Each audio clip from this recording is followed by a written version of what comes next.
आपल्या चर्चेकडे वळूया। जातनिहाय जनगणना करण्याचा मोठा निर्णय काल मोदी सरकारने झालेल्या कॅबिनेटमध्ये घेतलेला आहे। गेल्या काही काळापासून विरोधकांनी ज्यावर जोर दिला होता, मात्र भाजपने यापूर्वी जातनिहाय जनगणनेला कडकडून विरोध केलेला होता। जाती जातीमध्ये फूट पाडण्याचा विरोधक प्रयत्न करतायत असा आरोप करत भाजपच्या अनेक नेत्यांनी यावर प्रतिक्रिया दिलेल्या आहेत। मात्र भाजपचा विरोध अचानक कसा मावळला असा प्रश्न आता विचारला जातोय। याची प्रमुख कारणं आणि या निर्णयाचं टायमिंग तपासणं गरजेचं आहे। आगामी बिहार आणि त्यानंतर येऊ घातलेल्या यूपीच्या निवडणुकांच्या पार्श्वभूमीवर घेतलेला हा निर्णय खूप काही सुचवून जातो। या निर्णयाने विरोधकांच्या निवडणुकीच्या मुख्य मुद्द्यातली हवाच काढायचा प्रयत्न भाजपने केलाय का? बिहार, यूपी यासारख्या हिंदी भाषिक पट्ट्यामध्ये भाजप ओबीसी राजकारणाचं काही नवं समीकरण तयार करतंय का? आता भाजपच्या विरोधाकडे बोट दाखवणाऱ्या काँग्रेसनं मंडल आयोगाच्या वेळी काय केलं होतं किंवा जातनिहाय जनगणनेचा निर्णय जो आधीच्या काँग्रेसच्या काळात थांबलेला होता त्याचं काय? जातनिहाय जनगणना हा आमचाच मुद्दा म्हणणारे सत्ताधारी आणि विरोधक हे दोघंही श्रेयासाठी या क्षणाला लढतायत। कशासाठी आणि याचा अर्थ काय काढायचा, हाच आहे आपला आजचा चर्चेचा विषय।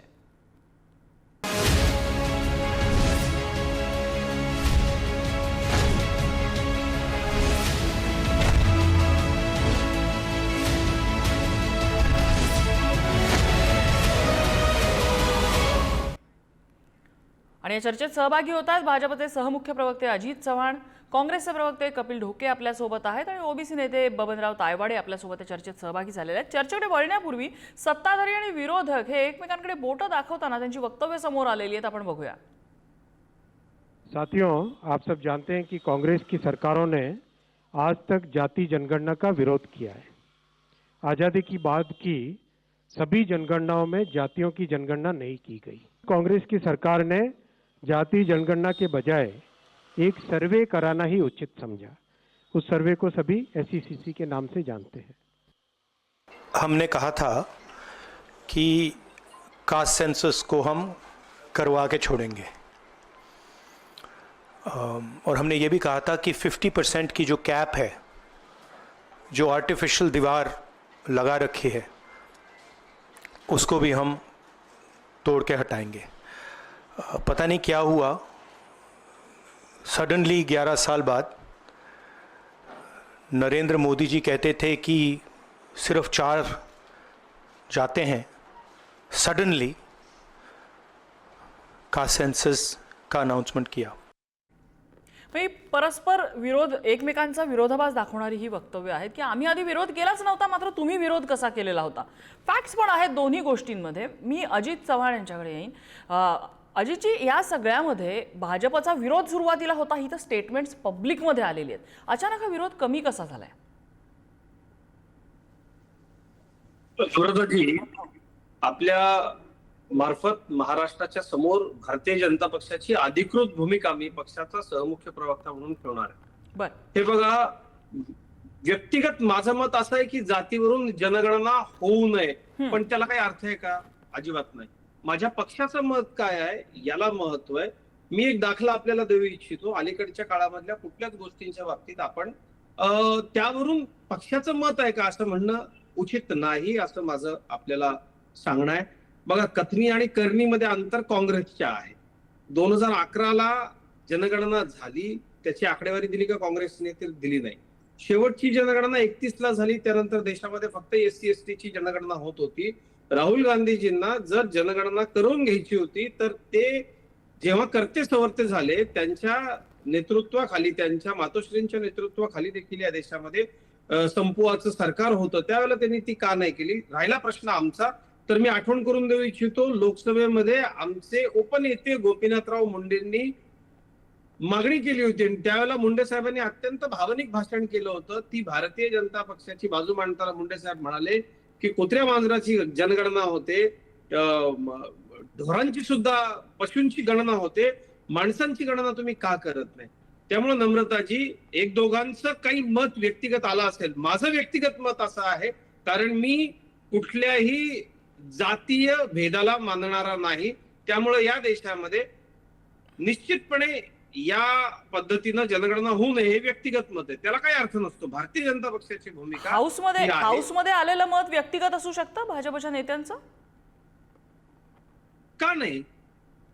का नाही?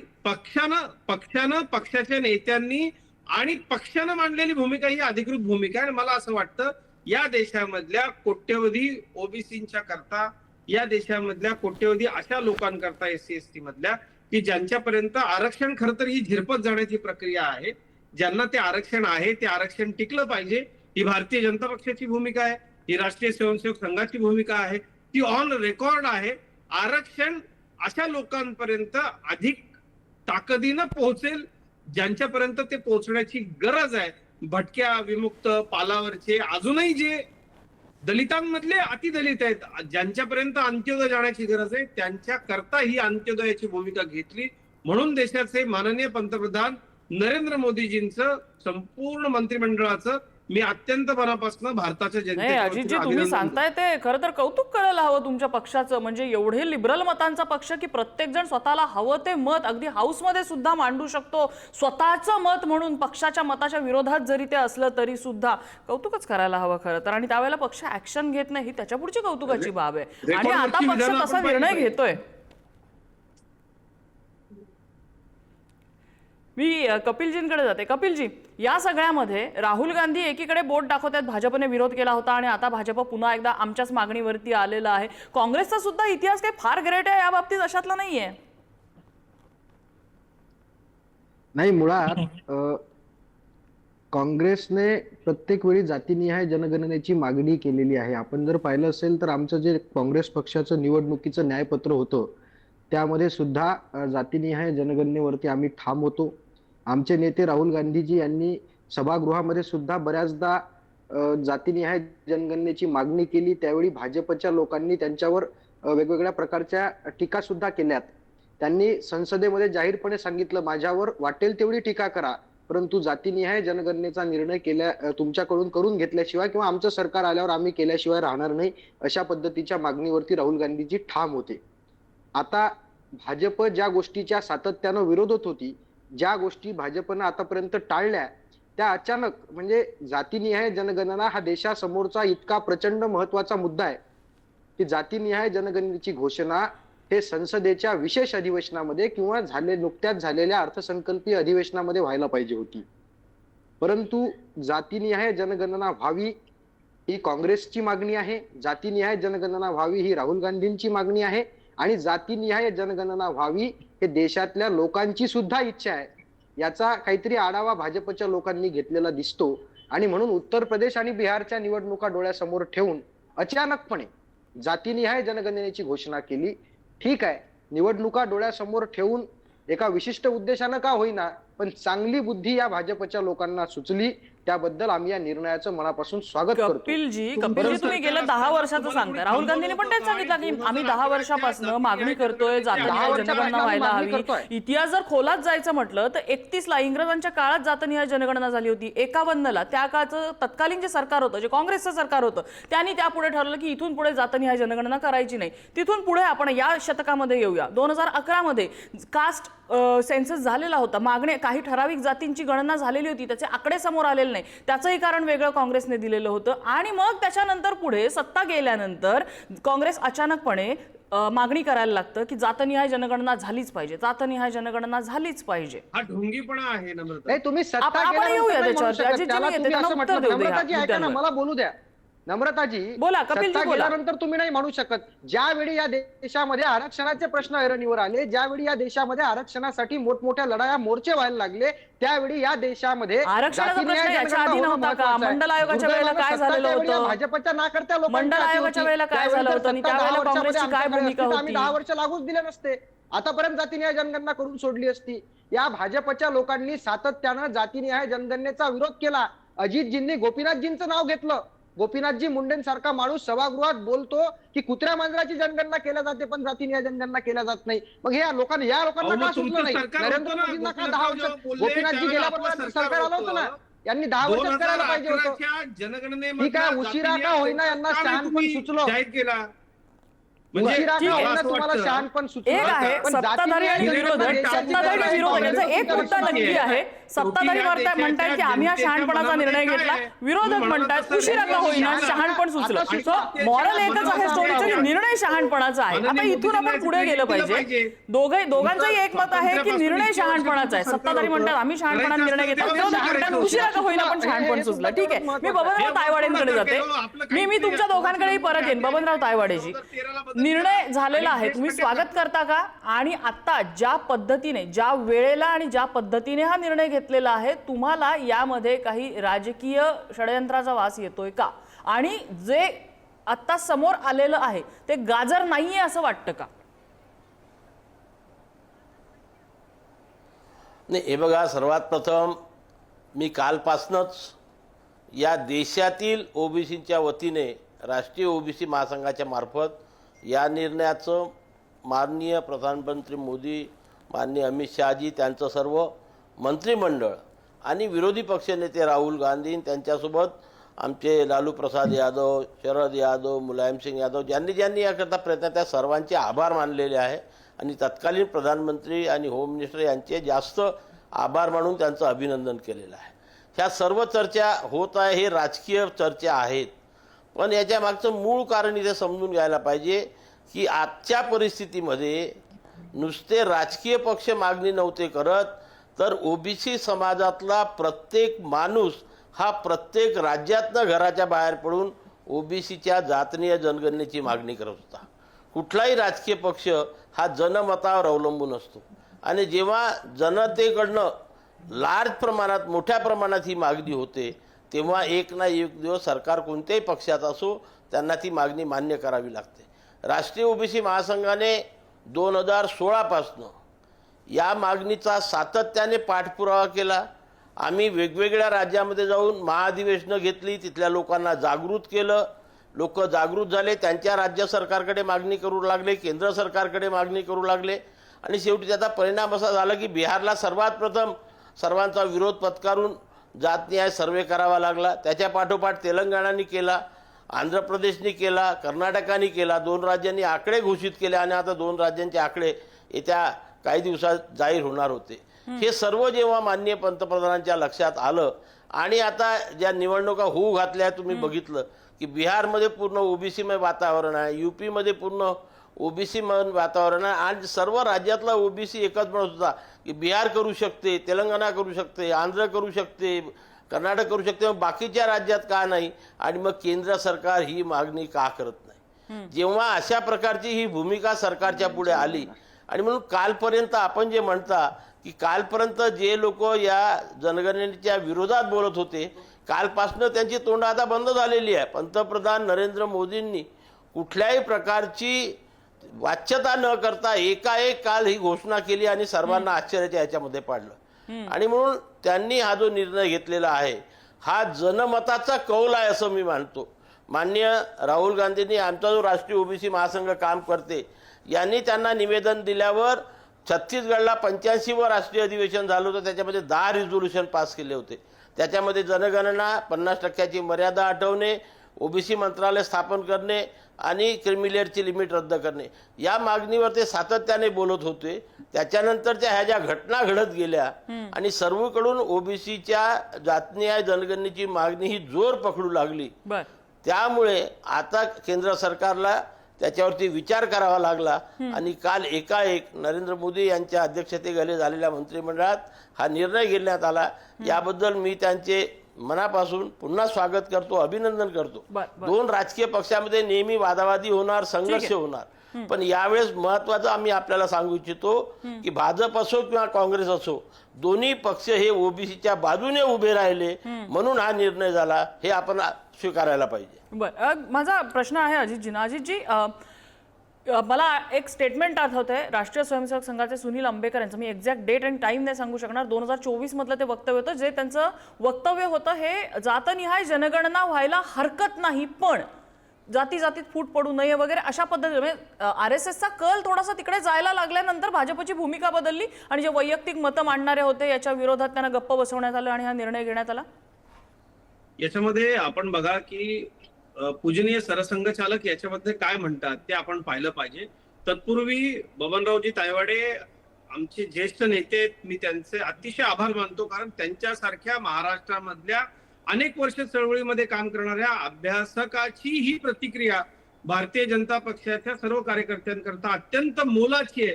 आमचे सर्वोच्च नेते नरेंद्र मोदीजी ही जनतेची पल्स ओळखतात, लोकांच्या मनामध्ये काय आहे ते त्यांना चांगलं कळतं.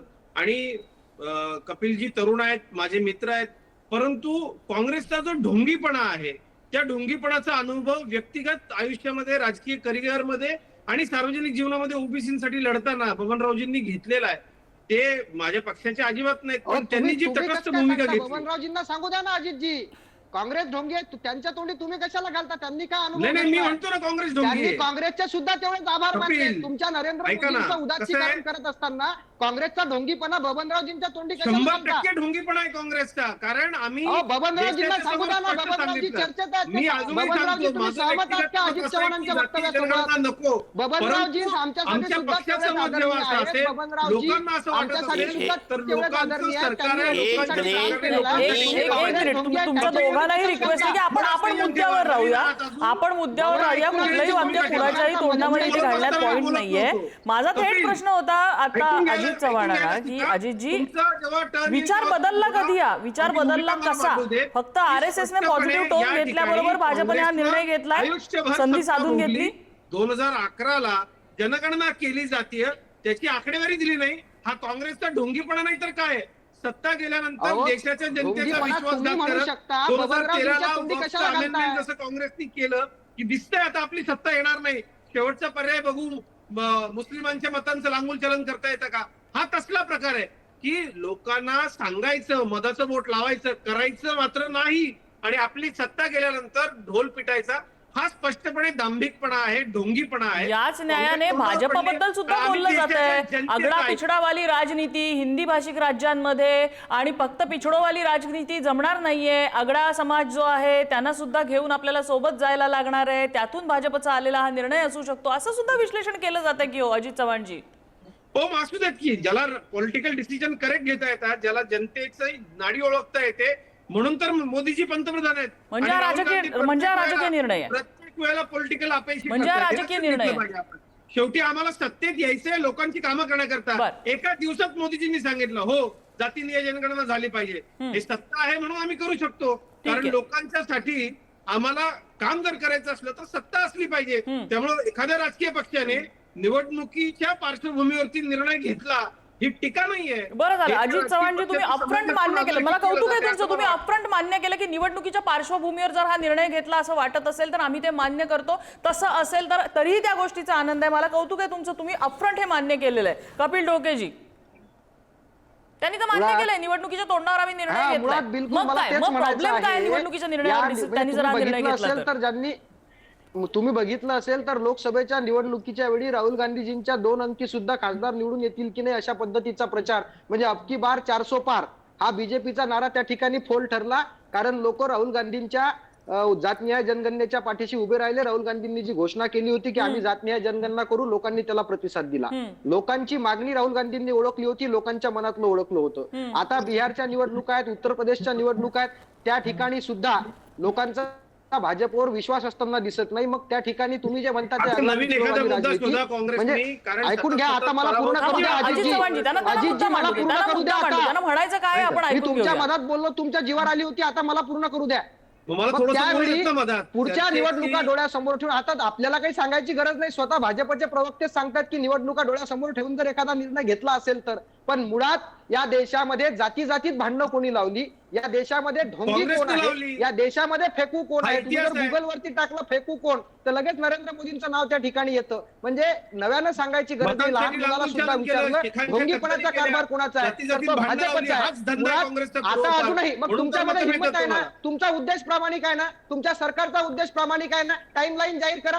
जातनिहाय जनगणनेबद्दल तुमचा उद्देश जर प्रामाणिक असेल तर टाइमलाईन जाहीर करा, कालबद्ध ते कार्यक्रम काय जाहीर करा. केव्हा सांगा करायचे, ना काय मोदींना. डिसिजन घ्यायचे, जनतेने आम्हाला सत्ता आर्थिक दिली आर्थिक त्याकरता नियोजन करा. सत्ताधारी जात म्हणून जनतेसाठी आम्हाला आर्थिक जनतेचं तरतूद केली आहे देशाचं का? हित चांगलं कळतं. ते भाजपचा आम्हाला निर्णय वाटेल जर तेव्हा इतका आम्ही करू. प्रामाणिकपणे आहे तर काँग्रेसला आर्थिक चहा तरतूद दुपारी केली आहे सल्ले का? देण्याची गरज ओबीसींना नाहीये. फसवण्याचा जे तुम्हाला पाप परत 70 एकदा वर्षात करू नका. करता आलं नाही ते मोदीजींनी अजितजी, एका दिवसात करून तुमचा टाकलं. निर्णय जर प्रामाणिक असेल, 2018 हेतू प्रामाणिक जनगणना असेल जाहीर तर करून दाखवत जात आली. निहाय या जनगणनेचा देशामधल्या कालबद्ध कार्यक्रम जाहीर करा, मुस्लिमांचा, टाइमलाईन या जाहीर करा, देशामधल्या जात निहाय दलितांचा, जनगणनेसाठी या आर्थिक तरतूद देशामधल्या करा. ओबीसींचा, तुमचा उद्देश आयुष्यभर प्रामाणिक नाही, काँग्रेस फक्त आणि पक्षाला फक्त ओबीसींच्या फक्त मताचं मतपेढी म्हणून राजकारण वापर करण्यासाठी केला. जर करत असाल तर या भारतीय देशातल्या जनता ओबीसींसोबत पक्ष नका अजित करू नका. चव्हाणजी आणि ही कपिल आमच्यासाठी डोकेजी, केवळ तुम्ही मतपेढी दोघेही नाही, जसं ते म्हणताय भारतीय ओबीसी नागरिक आहेत, समाजाचा आम्ही कैवार त्यांच्या आहे हितासाठी सत्ताधाऱ्यांना करतो. सुद्धा आणि विरोधकांना बोलेल, सुद्धा, पण रेटून तर तो बोलेल. त्याच्यावरती जे आणि प्रश्न उपस्थित आपली केले जातात सत्ता- अजितजी, विरोधकांकडनं माझं त्याची सुद्धा म्हणणं आहे, उत्तर मिळणं गरजेचं आहे. आपण अपेक्षा करूया की आता निर्णय घेतलाय, नजीकच्या काळामध्ये काँग्रेसचे प्रश्न उपस्थित करताय, आर्थिक तरतूद, टाइम फ्रेम या सगळ्याची उत्तर आपल्या नजीकच्या काळात मिळतील. थोडासा वेळ सरकारला आपण या ठिकाणी देऊ शकतो का हे सुद्धा बघितलं पाहिजे. मी तायवाड्यांकडे जाईन. तायवाडेजी, राजकारण राजकारणाच्या जागी असू दे, राजकारणासाठी काय निर्णय घेतले जातील हे वेगळी गोष्ट. याच्यामुळे समाजाला कसा फायदा होणार आहे का, फायदा होणार आहे का, आणि नजीकच्या काळामध्ये जर ही जातनिहाय जनगणना आणि त्याची आकडेवारी समोर आली तर आरक्षणाचं रिस्ट्रक्चरिंग ही पुढची पायरी असेल का? नक्कीच नक्कीच. हे बघा, आम्ही सुरुवातीपासून म्हणत आलो की जोपर्यंत ओबीसीची जातनिहाय जनगणना होत नाही तोपर्यंत ओबीसीची संख्या या देशामध्ये आणि प्रत्येक राज्यामध्ये किती आहे लक्षात येणार. आम्ही दाव्याने प्रत्येक वेळेस म्हणतो, अनेक वर्षापासून म्हणतो आहे की या देशामध्ये ओबीसी 60% वर आहे, जे बिहारने सुद्धा सिद्ध केलं, तेलंगणाने सुद्धा सिद्ध केलेलं आहे. आणि म्हणून उर्वरित राज्यामध्ये तीच परिस्थिती आहे. ज्या दिवशी ही आकडेवारी बाहेर येईल तेव्हा सरकारला विचार करावा लागेल की या 60% लोकांसाठी आपण आजपर्यंत काय केलं आणि आता पुढे काय करायला पाहिजे. आम्ही स्वतः म्हणतो कालपर्यंत आमचा ओबीसी झोपलेला होता, पण आमच्या 10 वर्षाच्या संघर्षानंतर राज्यामध्ये जाऊन आम्ही या ओबीसीला स्वतःच्या अधिकाराविषयी जागृत केलं. आणि म्हणून ओबीसीचा प्रत्येक व्यक्ती, आज सरकार कोणत्याही पक्षाचा असो, त्याला आम्ही जाब विचारतो की आमच्याकरता तुम्ही काय केलं, संविधानानुसार ज्या सोयी सवलती पाहिजे त्या आम्हाला तुम्ही देता का. यापूर्वी आम्ही जेव्हा न्यायालयामध्ये अप्रोच होत होतं, सरकार तिथे सांगत होतं की आमच्याकडे आकडेवारी नाही म्हणून आम्ही यांना ह्या सोयी आणि सवलती देऊ शकत नाही. पण ज्या दिवशी ही आकडेवारी पूर्ण येईल त्या दिवशी सरकारला जी 50%ची सिलिंग आहे ते सुद्धा रद्द करावी लागेल. आणि जिसकी जितनी संख्या भारी उसकी उतनी हिस्सेदारी या म्हणीप्रमाणे प्रत्येकाला त्याच्या संख्येनुसार प्रशासन असो किंवा सत्ता असो किंवा आणखी काय असो, प्रत्येक ठिकाणी त्याला तेवढा वाटा द्यावा लागेल. पण तायवाडेजी असे उलटे पण करू शकतात. सामाजिक आणि आर्थिक स्तर जर एखाद्या समाजाचा जर वेगळा आणि जर चांगला दिसून आला तर कदाचित आरक्षणाची टक्केवारी कमी होण्याची शक्यता, याची भीती नाही वाटत? आरक्षणाचा शेअर कमी होईल असं नाही वाटत जर रिस्ट्रक्चरिंगची वेळ आली? बिलकुल नाही, बिलकुल नाही मॅडम, नाही, बिलकुल नाही आहे. अजूनही तुम्हाला सांगतो की आज या देशातल्या ओबीसीची परिस्थिती एवढी वाईट आहे की आज शहरातला ओबीसी तुम्हाला सुद्धा थोडंसं सुखी आणि समाधानी दिसत असेल, पण आज 90% ओबीसी हा ग्रामीणमध्ये राहतो. आणि ग्रामीण भागातली परिस्थिती आपण जर जाऊन पाहिले तर 30 आणि 40 एकर शेती स्वतःच्या घरी असताना सुद्धा 2 वेळेचं समाधानाने जेवू शकत नाही. म्हणजे मला एक उत्तर द्या फक्त, की तुमचा या निर्णयाबाबत तुमचा भाजपवर विश्वास आहे की तुमची मतांची ताकद एवढी आहे की भाजप तुम्हाला धोका देणार नाही असं तुम्हाला कॉन्फिडन्स आहे? धोका देऊन बघाव. त्यांनी एकदा धोका दिलाय 2019 मध्ये. 2019 मध्ये तत्कालीन गृहमंत्री राजनाथ सिंग यांनी आम्हाला हे आश्वासन केलं होतं की आम्ही 19 मध्ये सत्तेमध्ये आल्यावरती जनगणना करू, आणि सत्ता मिळाल्याबरोबर ते पलटले की आम्ही जातनिहाय जनगणना करणार नाही. आणि म्हणून आता आम्हाला गावागावामध्ये जाऊन प्रेशर डेव्हलप करावं लागलं आज. आणि त्याच्यामुळे आता पुढचा काळ लक्षात घेता जेव्हा त्यांच्या लक्षामध्ये आलं की आता आपण जनगणनेपासून जास्त दिवस शांत राहू शकत नाही, आणि म्हणून काल माननीय मोदी साहेबांनी त्यांच्या मंत्रिमंडळामध्ये हा निर्णय घेतला. यावेळेस जर त्यांनी या ओबीसीची धोका केला तर भविष्यामध्ये याचे फार वाईट परिणाम त्यांना भोगावे लागतील, हे सुद्धा त्यांना माहिती आहे. कारण आज ओबीसी जागृत झालेला आहे, आज ओबीसी आपल्या हक्काची मागणी करतोय. आणि म्हणून मी दोन्ही जे काही मोठे राजकीय पक्ष आहे त्या दोन्ही राजकीय पक्षांनी आपल्या अजेंडावरती ओबीसी हा नंबर 1 वरती घेतला आहे, आणि ओबीसीला त्यांना न्याय द्यावा लागेल म्हणजे द्यावाच लागेल. ठीक आहे, माझ्याकडे शेवटचा मिनिट आहे. अजित चव्हाण, तुमचा मुद्दा मांडा थोडक्यात. सन्माननीय बबनरावजींना आणि त्यानिमित्तानं महाराष्ट्रातल्या तमाम ओबीसींना आणि इतर सगळ्यांना मी सांगतो की असं होणं शक्य नाही. ज्या पद्धतीनं आता सरकारनं ही जातीनिहाय जनगणना हाती घेतली आहे, त्यातनं ओबीसीचा मोठा फायदा होणारच होणार आहे, परंतु मराठा समाजाचा मोठा फायदा होणार आहे. एससी एसटी मधले जे अतिवंचित समाज आहे त्यांचा फायदा होणार आहे. मी स्वतः नम्रताजी मराठा समाजामधनं येतो आणि मला पूर्ण खात्री आहे आता बबनरावजी इथं ओबीसींची बाजू मांडतात, म्हणजे खरं तर ते त्यांनी मराठ्यांची बाजू मांडली पाहिजे. ते विदर्भात आहेत म्हणून ओबीसी आहेत, अदरवाईज ते आज मराठा समाजाची बाजू मांडताना दिसले नाही, पाहिजे. मला त्याच्यावरती प्रश्न विचारला नाही. मला त्याच्यावरती प्रश्न विचारला आहे ना मराठ्यांच्या बाजूने. तुम्ही मराठा पण आहे, तुम्ही विदर्भात आहे म्हणून ओबीसी आहे, बाकी तुम्ही मराठाच आहे. तर ते मी महाराष्ट्रातल्या मराठा समाजाला या निमित्तानं सांगू इच्छितो की या जातीय जनगणनेचा आपल्याला प्रचंड मोठा फायदा होणार आहे आणि यामुळं मी अत्यंत मनापासून आभार मानतो ते देशाचे पंतप्रधान नरेंद्र मोदीजी. काय इथे स्पिनिंग द टेल्सची शंका अशासाठी येते कारण हाच पक्ष आणि याच पक्षाची विचारसरणी अशी आहे की ज्यांना आरक्षण विरहित देश, आरक्षण विरहित समाजाची भाषा यापूर्वी केलेली ऐकू आलेली होती. मात्र त्याच्यामुळे ही शंका उपस्थित होते. मात्र जर आता अजित चव्हाण सांगत असतील सरकारची अधिकृत भूमिका तर सरकारला वेळ द्यायला हरकत नाही. कपिल ढोके, शेवटची कमेंट.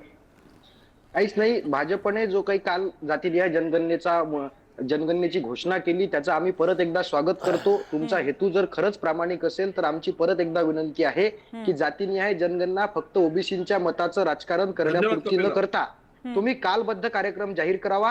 किती दिवसात पूर्ण करणार आहात, कशा पद्धतीनं पूर्ण करणार आहात हे सुद्धा नरेंद्र मोदीजींनी विशेष अधिवेशन घेऊन जाहीर करावं. आणि जातीनिहाय जनगणनेसाठी अद्यापपर्यंत आर्थिक तरतूद कुठे झालेली नाही, ती आर्थिक तरतूद सुद्धा त्यांनी केंद्राच्या बजेटमध्ये करावी किंवा त्यासाठी काही स्पेशल करता आलं तर करावं. तुमचा हेतू जर खरंच प्रामाणिक असेल तर कालबद्ध कार्यक्रम जाहीर करावा आणि ज्या पद्धतीनं जातीनिहाय जनगणनेची घोषणा केली त्याच पद्धतीनं 50% आरक्षणाची मर्यादा हटवण्याची सुद्धा हिंमत नरेंद्र मोदीजींनी आणि त्यांच्या सरकारने आता दाखवली. या क्षणाला सरकारने हा पॉलिटिकल मास्टर स्ट्रोक मारलाय का? तर या क्षणाला दिसताना तरी तो पॉलिटिकल मास्टर स्ट्रोक दिसतोय. मात्र ज्याप्रमाणे आता काँग्रेसने मागणी केलेली आहे अकाउंटेबिलिटी जोपर्यंत त्यामध्ये येत नाही तोपर्यंत हा पॉलिटिकल मास्टर स्ट्रोक हा किती दिवस तो मास्टर स्ट्रोक राहणार आहे की त्याच्यामध्ये कॉटन हिट विकेट ज्याला म्हणतो ती हिट विकेट सुद्धा सरकारची जायला कमी होणार नाही. कारण एका खूप मोठ्या समाजाच्या भावनांची ज्या वेळेला खेळायची वेळ येते त्यावेळेला ही तारेवरची कसरत ही सरकारला करावीच लागणार आहे. चर्चेसाठी सगळ्या मान्यवरांनी आपल्याला वेळ दिला, सगळ्यांचे आभार.